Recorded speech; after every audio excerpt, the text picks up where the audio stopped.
आज गोपी प्रेम दिवस है। संसार में आज का ये दिन वैलेंटाइंस डे या लवर्स डे के रूप में प्रसिद्ध है।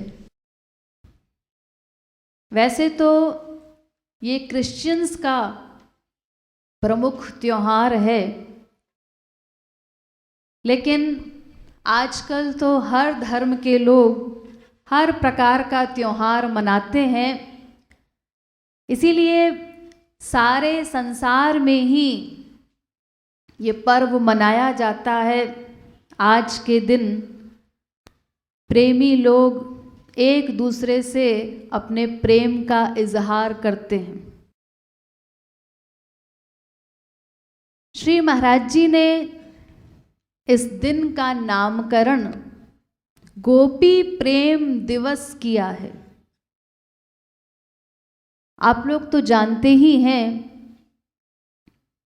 कि हमारे श्री महाराज जी क्या पर्सनैलिटी हैं। उन्होंने कैसी फिलॉसफी, कैसा अद्वितीय सिद्धांत इस विश्व को प्रदान किया है। उस सिद्धांत के रूप में कैसी अमूल्य निधि जीवों को प्रदान की है। इसके लिए समस्त विश्व युगों युगों तक उनका ऋणी रहेगा। उन्होंने जीव कल्याणार्थ ही सारे पर्व भी मनाए। वो केवल हिंदू धर्म के ही प्रमुख त्योहार नहीं, अन्य धर्मों के पर्व भी मनाए। यहाँ तक कि सांसारिक निरर्थक पर्व भी मनाए। लेकिन उन पर्वों को भी, जो निरर्थक भी थे, उनको भी श्री महाराज जी ने पूर्ण आध्यात्मिक बनाकर, उनका वास्तविक मर्म समझाकर, उसे मनाने का सही तरीका बताकर, उन पर्वों का उद्देश्य हम लोगों के समक्ष स्पष्ट किया। श्री महाराज जी के अनुसार तो हर पर्व मनाने का एक ही लक्ष्य होना चाहिए। क्या? सर्व पर्व लक्ष्य एक,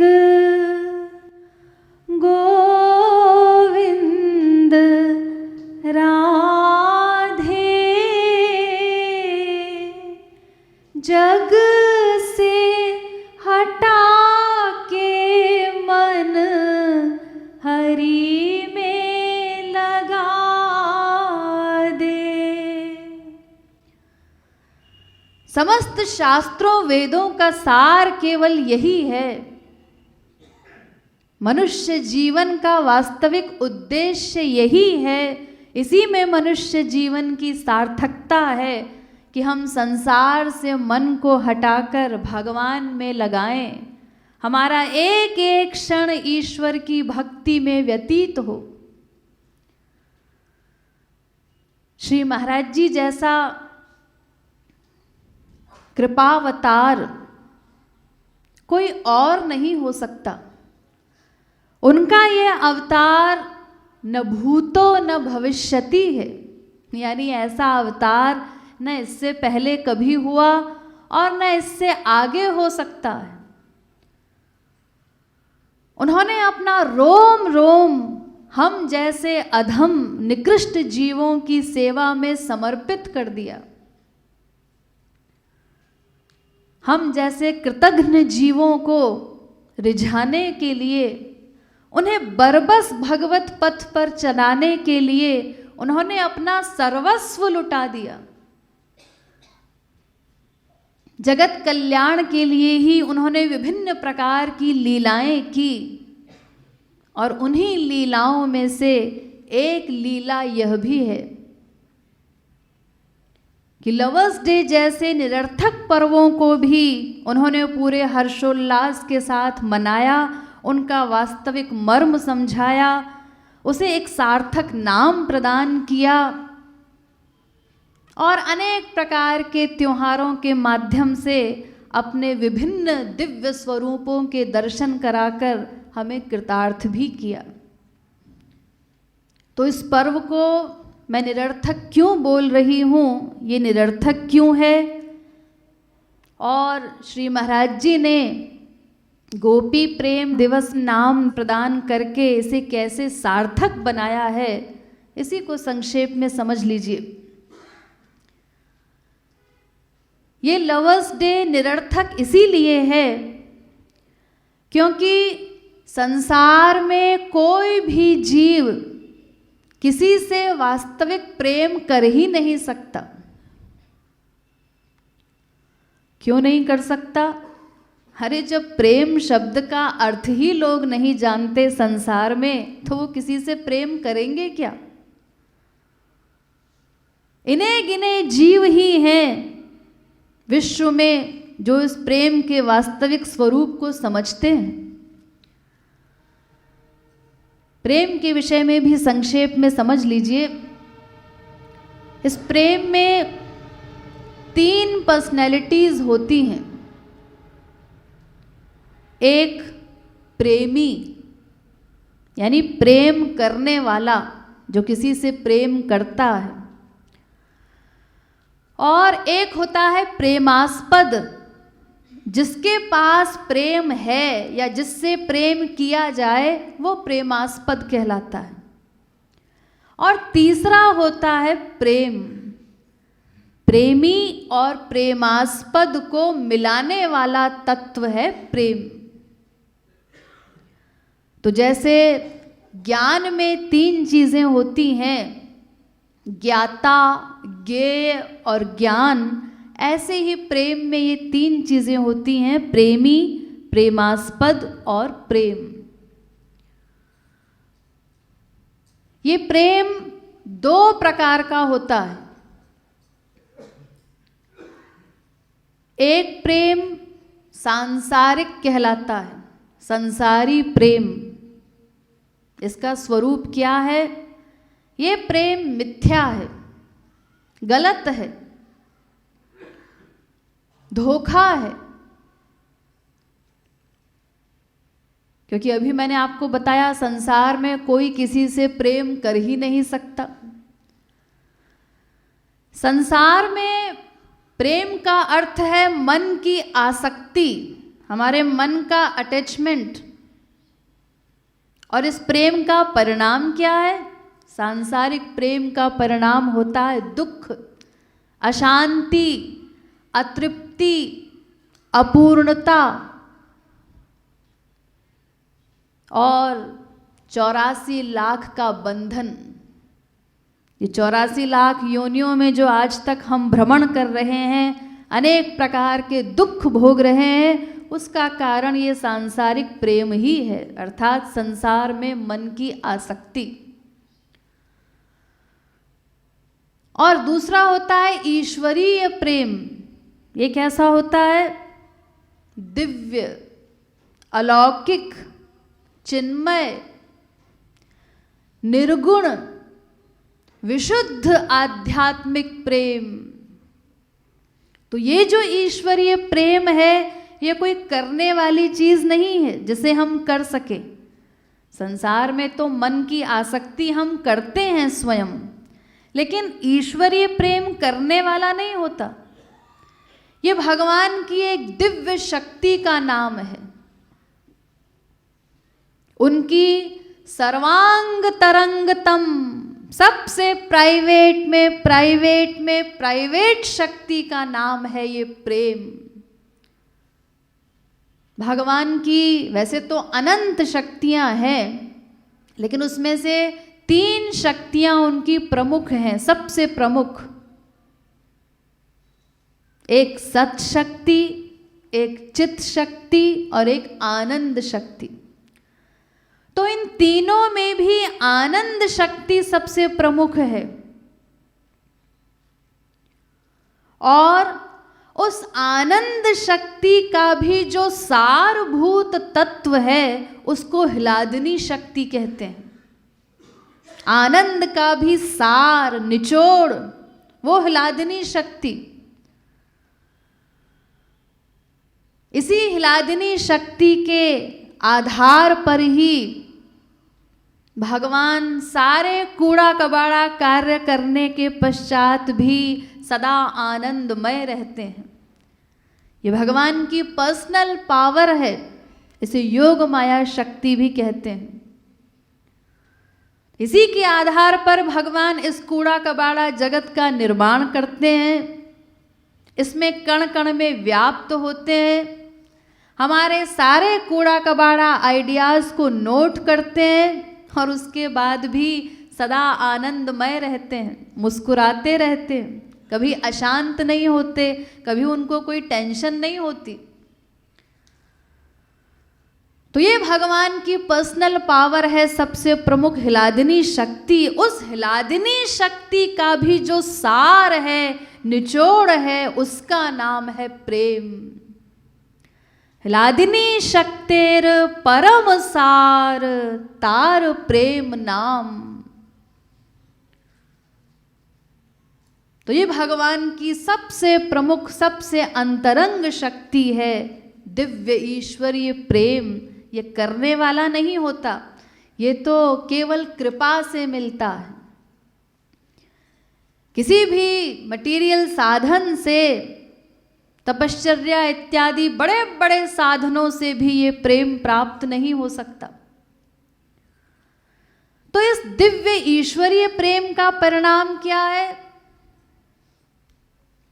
इसका परिणाम है जीवों का जो परम चरम लक्ष्य है, आनंद प्राप्ति, वो आनंद, परमानंद, नित्य शाश्वत आनंद इस दिव्य प्रेम से प्राप्त होता है। यानी 84 लाख योनियों के बंधन से मुक्ति, सदा सदा के लिए इस प्रेम को पाकर जीव आनंदमय हो जाता है, माला माल हो जाता है, उसका परम चरम लक्ष्य हल हो जाता है, वो कृतार्थ हो जाता है, फिर उसे कुछ करना शेष नहीं। तो इस दिव्य प्रेम को प्राप्त करना ही हमारा परम चरम लक्ष्य है। इसी से समस्त लक्ष्य हल होते हैं। और संसार में जिसे प्रेम कहा जाता है, वो तो प्रेम है ही नहीं। संसार में वास्तव में कोई प्रेमी बनना ही नहीं चाहता। ये जो हम प्रेम प्रेम का नारा लगाते हैं, प्रेम करने का दावा करते हैं कि हम अमुक व्यक्ति से प्रेम करते हैं, हम उसके प्रेमी हैं, लेकिन वास्तविकता क्या है? वास्तविकता ये है कि यहाँ पे कोई प्रेमी नहीं बनना चाहता। संसार का हर व्यक्ति प्रेमास्पद बनना चाहता है। प्रेमास्पद का मतलब मैंने आपको बताया ना, जिससे प्रेम किया जाए। प्रेमास्पद स्वामी होता है, उपास्य होता है, जिसकी उपासना करता है प्रेमी। और प्रेमी वो दास होता है, उसका धर्म होता है सेवा करने का, अपने प्रेमास्पद को रिझाने का। प्रेमी का हर प्रयत्न केवल प्रेमास्पद के लिए होना चाहिए, वो वास्तविक प्रेम है। तो संसार में सभी प्रेमी होने का दावा तो करते हैं, लेकिन वो वास्तव में प्रेमी बनना नहीं चाहते भीतर से, वो प्रेमी होते नहीं। वो तो स्वयं प्रेमास्पद बने रहना चाहते हैं कि हर व्यक्ति हमसे प्रेम करे, हमारे अनुकूल चले, हमारी हर बात माने। वो किसी भी प्रकार का प्रेम हो। संसार में दो दो पार्टी होती हैं, स्त्री पति कह लीजिए, या माँ बाप, भाई बहन, बाप बेटा, कोई भी, ये दो दो पार्टी हैं। तो इन दोनों पार्टी में क्या होता है, दोनों ही प्रेमी नहीं बनना चाहते, वो प्रेमास्पद बनना चाहते हैं। बाप तो ये चाहता ही है कि बेटा मेरी हर बात माने, मेरी आज्ञा के अनुसार चले, लेकिन बेटा भी यही चाहता है कि पिताजी हमारी हर बात माने, हमारे अनुसार चलें। तो चूंकि यहाँ कोई प्रेम करना ही नहीं चाहता, हर व्यक्ति दूसरे से प्रेम चाहता है, प्रेमास्पद बनना चाहता है संसार का हर व्यक्ति, इसीलिए संसार में दिन रात सर्वत्र लड़ाई ही लड़ाई होती है।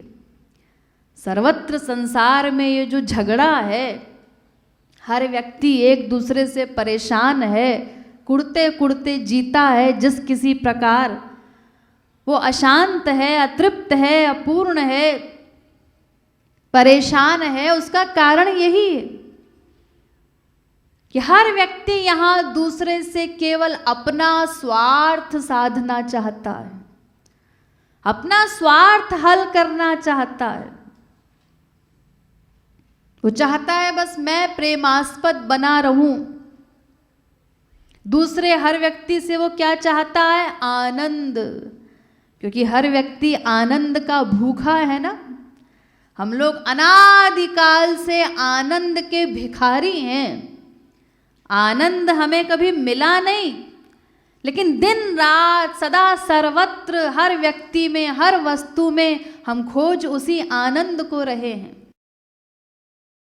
केवल स्त्री पति बाप बेटा इत्यादि से ही नहीं, अन्य जीवों से भी, यहाँ तक कि जड़ वस्तुओं से भी हम वही आनंद पाना चाहते हैं, उसी के लिए बिलख रहे। तो संसार में हर व्यक्ति दूसरे व्यक्ति से अपना स्वार्थ सिद्ध करना चाहता है, उससे आनंद चाहता है, जबकि है उसके पास भी नहीं। जिससे हम चाहते हैं वो सब भी मायाधीन है, आनंद के भिखारी हैं हमारी तरह। तो कोई किसी को देगा क्या? इसीलिए संसार में किसी को किसी से कुछ मिलता नहीं, लेकिन आशा हर व्यक्ति यही करता है कि हमें सामने वाले से आनंद मिल जाए। तो इसी प्रेमास्पद बनने की चाह के कारण ही सर्वत्र झगड़ा है। कहीं भी संसार में दो व्यक्तियों की मैत्री नहीं हो सकती, किसी भी दो व्यक्तियों में आपस में पट नहीं सकती। और ये जो हमको दिखाई पड़ता है, अगर कोई कहे नहीं जी अमुक बाप बेटे की तो बड़ी पटती है, अमुक दोस्तों में बहुत बढ़िया दोस्ती है, अमुक स्त्री पति की बहुत बढ़िया पटती है, तो ये केवल हमारा धोखा है। वास्तविकता ये नहीं है। भीतर से तो निरंतर उनमें भी लड़ाई चलती रहती है।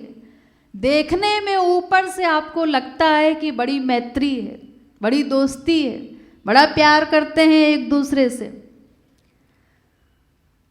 ये केवल हमारे मन का भ्रम है, धोखा है, वास्तविकता ये नहीं।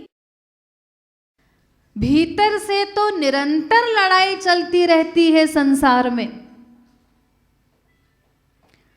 थोड़ी देर की मैत्री अगर दिखाई भी पड़ती है कहीं, तो वो टेम्परेरी है। अगर दो लोगों के स्वार्थ एक दूसरे से एक समय पर ठीक ठीक पूरे हो रहे हैं, या दोनों व्यक्तियों के अंदर एक समय में एक ही कामना उत्पन्न हुई और दोनों एक दूसरे की कामना पूर्ति के लिए एक दूसरे का सपोर्ट कर रहे हैं, सहयोग प्रदान कर रहे हैं, तो बस उस लिमिट के अनुसार थोड़ी देर की मैत्री होती है। स्वार्थ की लिमिट के अनुसार कह दीजिए, या कामनाओं की लिमिट के अनुसार, या 3 गुणों की लिमिट के अनुसार थोड़ी देर को मैत्री होती। लेकिन अगर उस लिमिट में अंतर हुआ तो फिर वहीं लड़ाई प्रारंभ हो जाती। मान लीजिए स्त्री पति दोनों गए सत्संग करने मनगढ़, दोनों के अंदर एक समय में एक ही भावना जागृत हुई कि अब कुछ दिन को चलना चाहिए गुरुधाम में, सारा जीवन तो इसी प्रकार निरर्थक बीता जा रहा है, वहाँ चलकर कुछ पारमार्थिक कमाई करेंगे, कुछ साधना करेंगे। तो दोनों के अंदर ये भावना जागी और दोनों गुरुधाम में पहुंचे। 2-3 दिन सुखपूर्वक रहे भी, साधना का प्रयास भी किया, लेकिन 3 दिन बाद अब स्त्री पतिदेव से कहती है अजी अब घर चलिए। तो पति कहता है अरे क्या करना है घर चल करके, कुछ दिन रुको ना अभी और। अरे वो अमुक काम भी तो था वहाँ पे पेंडिंग, वो भी तो निपटाना है सब। तो पतिदेव कहता है अरे काम वाम का क्या है, वो तो होते रहेंगे आगे भी। तो अब पत्नी चिल्ला कर कहती है अरे ऐसे कैसे हो जाएंगे, करने नहीं है तुमको, चलना नहीं है क्या घर पर। यानी उसका पारा हाई हो गया कि क्या यहीं बैठे रहोगे जीवन भर। यानी अब वो मात्रा में अंतर आ गया, दोनों के अंदर सात्विक भावना जागृत हुई थी, लेकिन चूंकि उस सात्विक गुण की लिमिट में अंतर हो गया, तो इसीलिए पत्नी की सात्विक भावना 3 दिन बाद समाप्त हो गई या कम हो गई, और पतिदेव के अंदर अगर अधिक बनी हुई है तो दोनों में फिर टकराव हो गया। तो ऐसी लड़ाई संसार में दिन रात सदा चलती रहती है, और क्या क्या नहीं हो जाता परिणाम स्वरूप। बोलचाल बंद हो जाती है लोगों की, पूरे जीवन के लिए एक दूसरे का परित्याग भी कर दिया जाता है, मर्डर तक हो जाते हैं और कहाँ तक कहें, सब कुछ हो जाता है संसार में। उसका कारण केवल यही है कि हर व्यक्ति यहाँ प्रेमास्पद बनना चाहता है, कोई किसी और के लिए कुछ नहीं करना चाहता। पहले के जमाने में लड़ाई थोड़ी कम होती थी प्राचीन काल में। उसका कारण ये था कि शास्त्र वेद के प्रति निष्ठा होती थी लोगों की, तो उसको पढ़कर उन वचनों पर विश्वास करते थे। पढ़कर सुनकर हर स्त्री ये सोचती थी कि शास्त्रों के अनुसार हम पति की सेविका हैं, पति की सेवा करना ही हमारा धर्म है, तो वो उसकी इच्छा के अनुसार चलने का प्रयत्न करती थी अधिकांश। इसी प्रकार बेटा भी ये समझता था, जानता था कि बाप ने हमारे लिए इतना कुछ किया है पूरे जीवन, तो हमारा भी अपने बाप के प्रति कोई कर्तव्य है, हमको भी उनकी सेवा करनी चाहिए, उनका ऋण चुकाना है। तो ऐसी भावनाओं से युक्त होने के कारण उस समय लड़ाई फिर भी कम होती थी, लेकिन आज तो पाश्चात्य सभ्यता ने सब कुछ गड़बड़ कर दिया, सब कुछ बिगाड़ दिया। आज स्त्री पति दोनों कहते हैं अजी हम दोनों बराबर हैं। इसी प्रकार बेटा कहता है कि बाप ने हमारे लिए किया क्या, बाप को सुनाता है तुमने हमारे लिए क्या किया। अरे हमको पढ़ाया लिखाया तो ये तुम्हारी ड्यूटी थी, तुमको तुम्हारे बाप ने पढ़ाया लिखाया, इसी प्रकार हम अपने बच्चों को पढ़ाएंगे, हम अपनी ड्यूटी करेंगे। हर व्यक्ति अपनी ड्यूटी कर रहा है, इसमें स्पेशल क्या किया। तो इस प्रकार आज लड़ाई और ज़्यादा है, सर्वत्र लड़ाई ही लड़ाई। तो ये सांसारिक प्रेम का स्वरूप है, जहां हर व्यक्ति केवल लेना लेना चाहता है, जबकि ईश्वरीय प्रेम कैसा होता है, वहां का प्रेमी कैसा होता है, वो केवल देना देना चाहता है। अपने इष्ट देव, अपने प्रेमास्पद पर सर्वस्व लुटाना चाहता है, वो उनसे कुछ मांगता नहीं। ईश्वरीय जगत का जो वास्तविक प्रेमी होता है वो अपने प्रेमास्पद से कुछ नहीं चाहता, न संसार का सामान न मोक्ष, कुछ नहीं मांगता। आप लोग दिन रात सुनते हैं ना श्री महाराज जी का यही सिद्धांत कि हमें भुक्ति मुक्ति दोनों की कामना नहीं करनी है, दोनों डाकिनी है, पिशाचिनी है।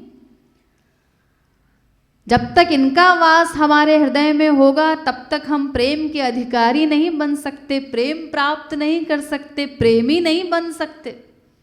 तो इनको तो त्यागना ही होगा।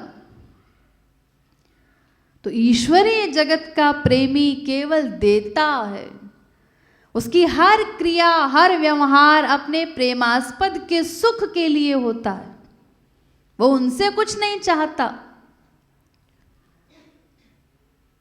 इसीलिए चूंकि आध्यात्मिक प्रेम इतना विशुद्ध होता है, निष्काम होता है, इसीलिए भगवान भी ऐसे दिव्य निष्काम प्रेम के दास हो जाते हैं, स्वयं को दास मानने लगते हैं भगवान इस प्रेम के अधीन होकर। वो स्वयं कहते हैं, अहम भक्त पराधीनो ह्यस्वतंत्र इव द्विज साधुभिर्ग्रस्त हृदय भक्तैर्भक्त जनप्रिय।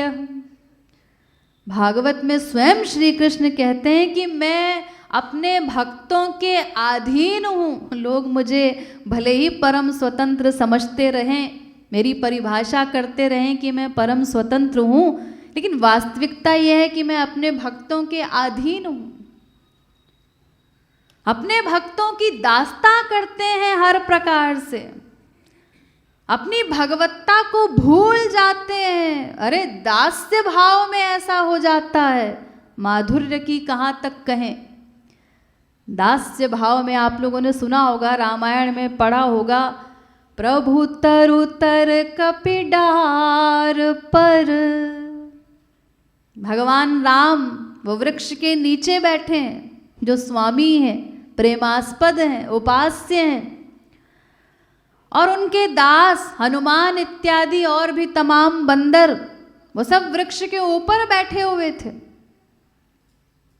और भगवान को भी ये होश नहीं कि कुछ डांट दे इनको। अरे सेवक चलो भूल गया है, लेकिन स्वामी को तो ध्यान रहे, वो तो उनकी गलती याद दिला सकता है कि ये क्या कर रहे हो, मैं तुम्हारा स्वामी हूं, तुम मेरी खोपड़ी पे चढ़ के बैठे हो। भगवान नहीं भी हूं तो स्वामी तो हूं। लेकिन उनको कुछ होश ही नहीं कि वो उनसे कुछ कहें, और न हनुमान इत्यादि को होश था, अन्यथा ऐसा अपराध वो कैसे करते। वो तो प्रेम समाधि में लीन थे। तो भगवान अपनी भगवत्ता भूल जाते हैं, भक्तों के अधीन हो जाते हैं, स्वयं सेवक बन जाते हैं अपने प्रेमी के। ऐसा ये दिव्य प्रेम है। तो प्रेमी का एक ही धर्म है, प्रियतम के हर व्यवहार पर बलिहार जाना। वास्तविक प्रेमी क्या करता है, उसे अपने प्रेमास्पद से किसी प्रकार का कोई ऑब्जेक्शन नहीं होता, वहां कोई लड़ाई होती ही नहीं, कोई प्रश्न ही नहीं लड़ाई का, क्योंकि वो अपने प्रियतम से कुछ चाहता ही नहीं। लड़ाई तो तब होती है जब हम कोई कामना बनाते हैं किसी से, और जब वो पूरी नहीं होती तो हमारा मूड ऑफ हो जाता है और लड़ाई हो जाती है।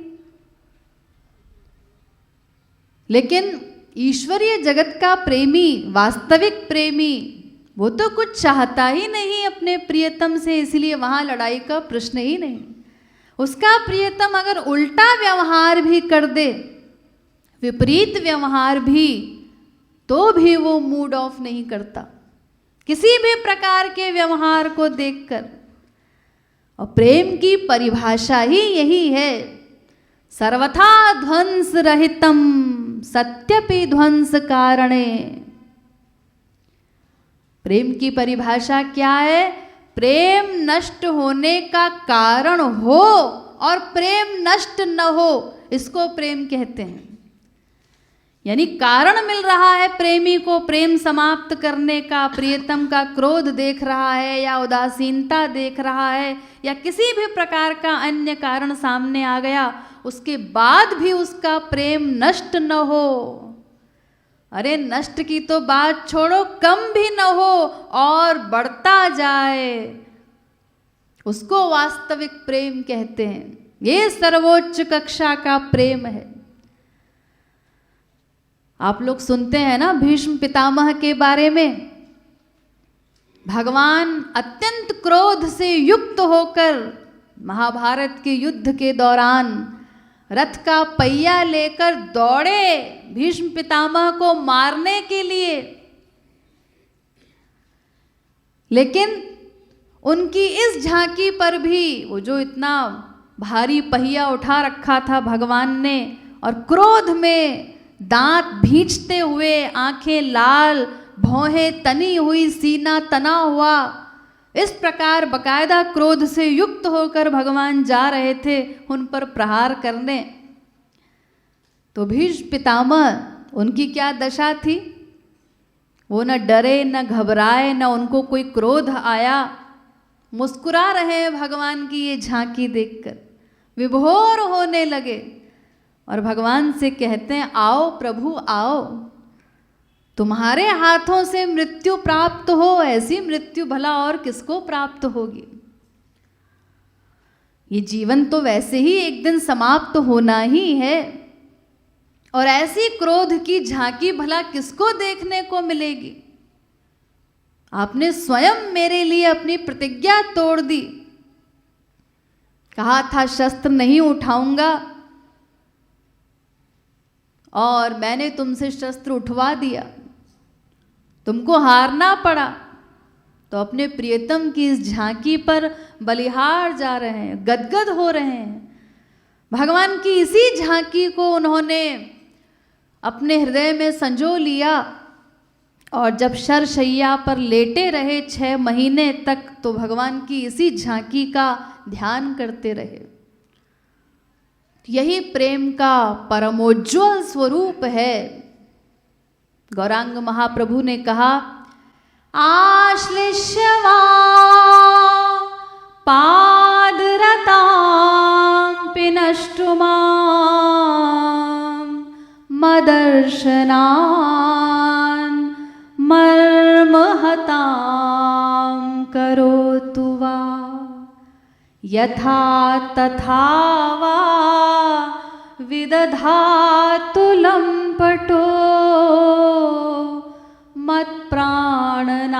मत्प्राणनाथस्तु सैव नापरः। वो चैलेंज कर रहे हैं भगवान को, हे श्याम सुंदर, तुम केवल 3 ही काम कर सकते हो। क्या?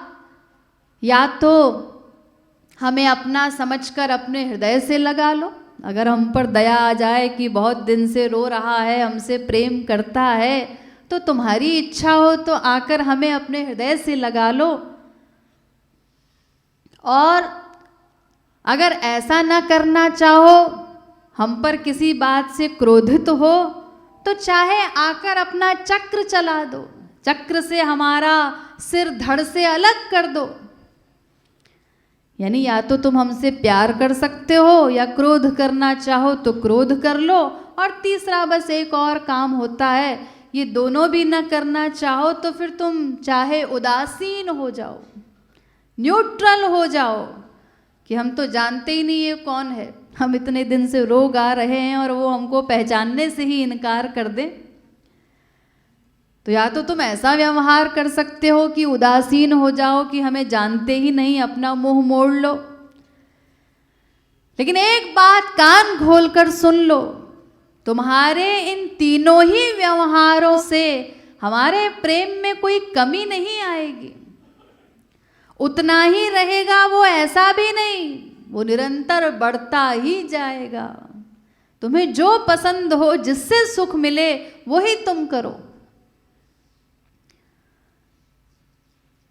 यही बात आप लोग श्री महाराज जी के संकीर्तन में गाते हैं, पढ़ते हैं। चाहे मम आलिंगन कर लो, चाहे मम प्राणन ही हर लो, चाहे जी भर कर तड़पा लो, चाहे जी भर कर तड़पा लो, मोहि काम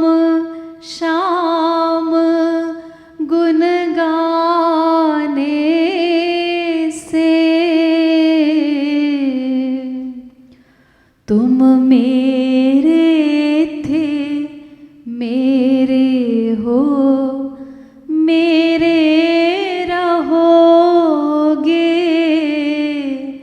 बहको ना अब बहकाने से, जब समझ प्रेम में डूब गई, तब क्या होगा समझाने से। इसी श्लोक का अनुवाद है संकीर्तन में, वही भावार्थ है जो गौरांग महाप्रभु कह रहे हैं। तो ऐसा निष्काम दिव्य प्रेम प्राप्त करना, वही हमारा परम चरम लक्ष्य है।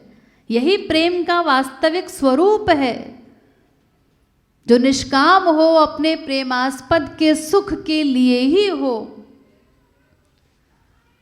इस दिव्य प्रेम में भी कई कक्षाएं होती हैं प्रेम की, लेकिन उसमें सर्वोच्च कक्षा क्या है प्रेम की? निष्काम प्रेम, वही जिसे गोपी प्रेम कहा गया है। इसी को निष्काम प्रेम अथवा समर्थारति का प्रेम भी कहा जाता है। ऐसा प्रेम ब्रज की गोपियों ने किया श्याम सुंदर से, जो प्रेम का सर्वोच्च स्वरूप है, परमोज्वल स्वरूप है। ऐसा प्रेम केवल गोपियों ने किया। तो ये गोपियां प्रेम की आचार्या हैं। इसीलिए नारद जी ने नारद भक्ति सूत्र में गोपियों के लिए लिखा, यथा ब्रज गोपिका नाम। पहले उन्होंने प्रेम के वास्तविक स्वरूप को उजागर किया, स्पष्ट किया डिटेल में। उसके बाद उदाहरण दिया कि ऐसा प्रेम केवल ब्रज गोपियों का था। तो ऐसा सर्वोच्च प्रेम करने के कारण ही गोपियां प्रेम की सर्वोच्च कक्षा तक पहुंची। वो महारास रस की अधिकारिणी बन सकी, वहां पहुंच सकी जहां महालक्ष्मी का भी प्रवेश नहीं था।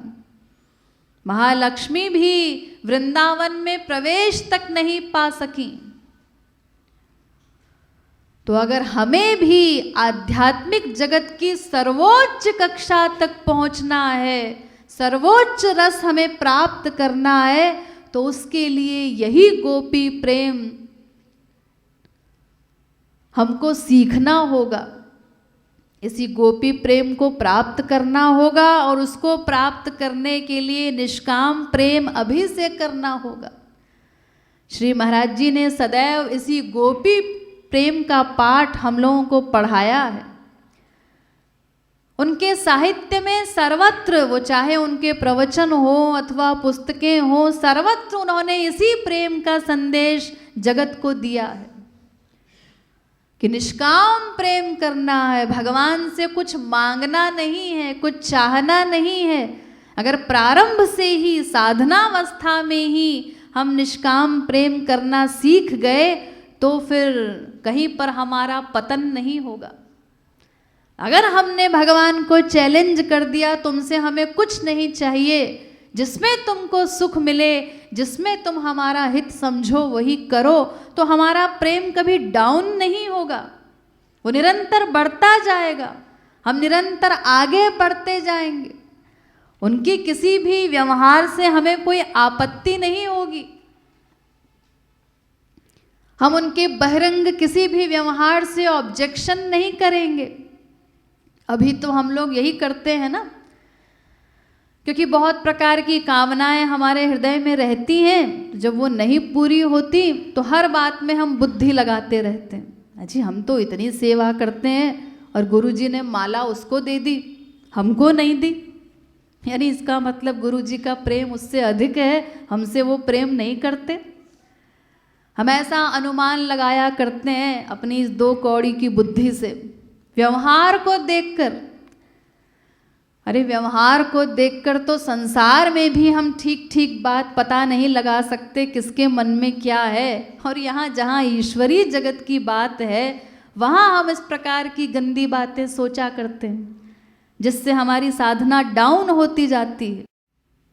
तो उनका व्यवहार नहीं देखना है कि बहिरंग रूप से वो क्या कर रहे हैं। अरे व्यवहार तो वो कई बार उल्टा भी करते हैं जानबूझ करके।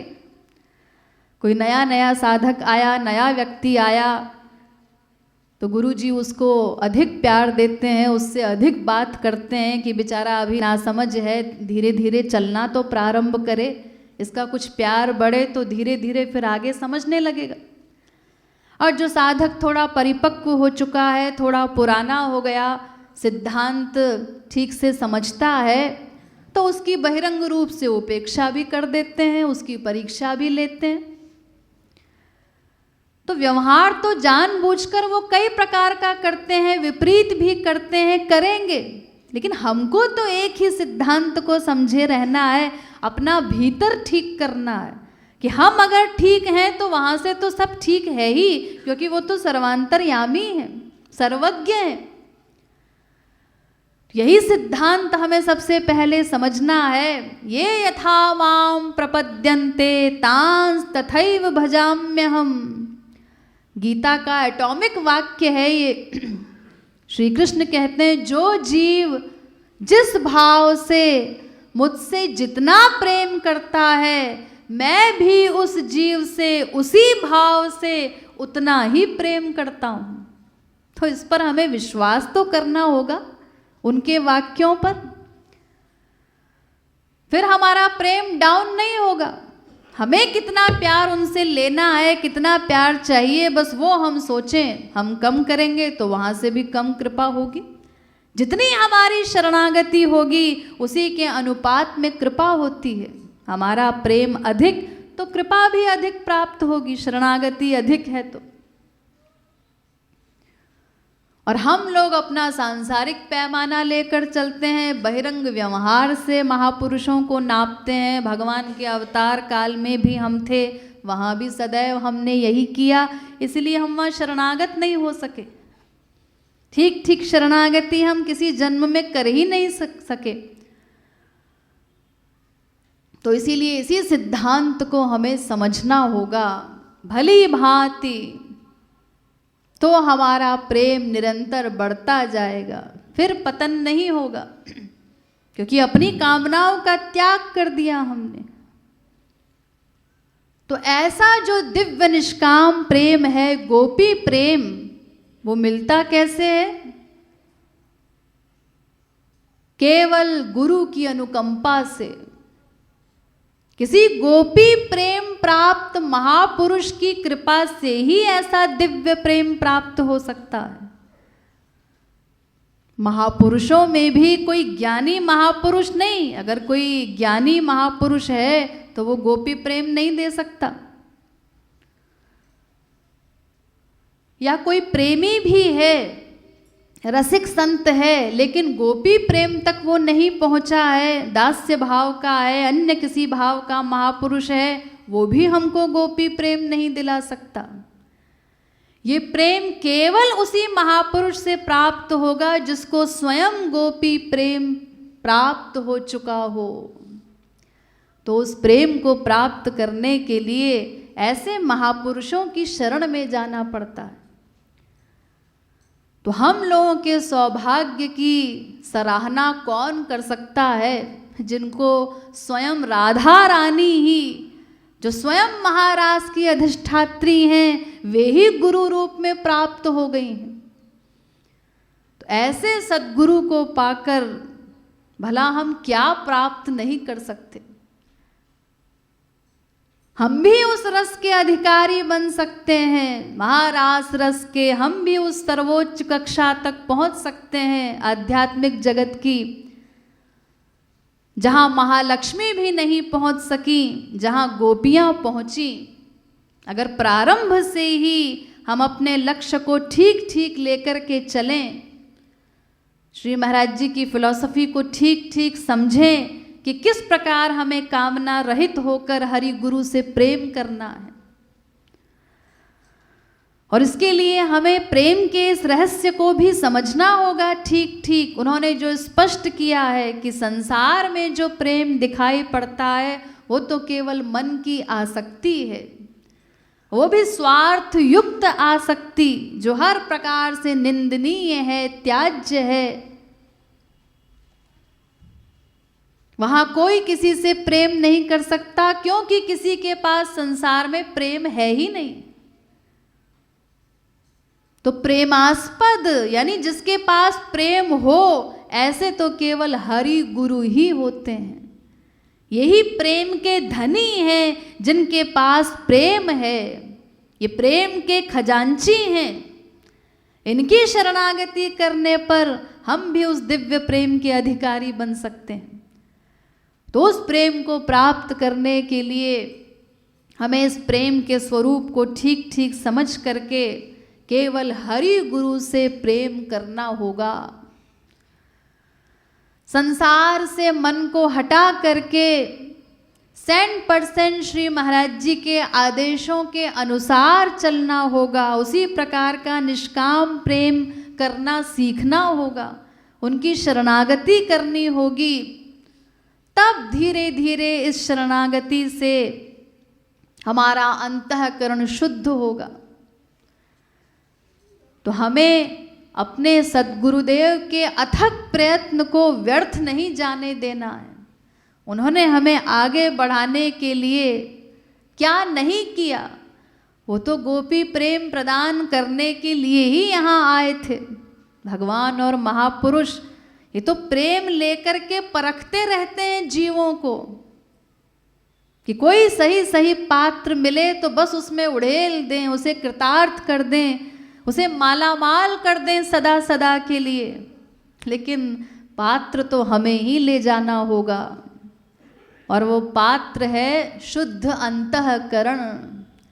तो हमारा ये जो अनादिकालीन मलिन अंतःकरण है इसी को शुद्ध करना बस हमारा काम है। तो हम अपने गुरुवर की अनुकंपाओं का बारंबार स्मरण करके आंसू बहाएं कि कौन सी निधि उन्होंने हमें प्रदान की है, कौन सी फिलॉसफी प्रदान की है जिसके आधार पर हम आगे बढ़ सकते हैं, क्या क्या प्राप्त कर सकते हैं। समस्त विश्व में कितने लोग होंगे जो गोपी प्रेम का नाम भी जानते होंगे, गोपी प्रेम के विषय में कुछ जानते होंगे।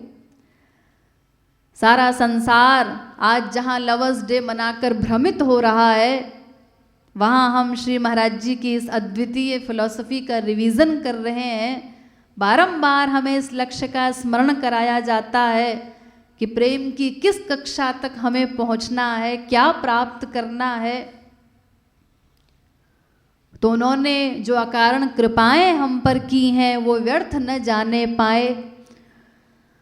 हमको ये जो अमूल्य मानव देह मिला है इसे हमें यूं ही निरर्थक नहीं गंवाना है। जितना भी समय हमारे पास शेष है, एक एक क्षण को श्री महाराज जी के आदेशों के अनुसार उन्होंने जो सेवा का साधना का तरीका बताया है, अपने एक एक क्षण का हमें सदुपयोग करना है। हर क्षण को ठीक ठीक सेवा और साधना में लगाना है।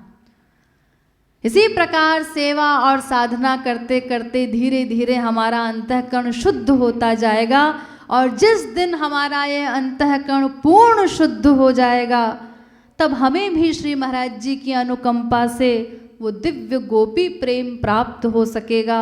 हम भी महारास रस के अधिकारी बन सकेंगे और उसी दिन हमारा गोपी प्रेम दिवस मनाना सार्थक हो सकेगा। बोलिए श्रीमद् सद्गुरु सरकार की, श्रीमद् युगल सरकार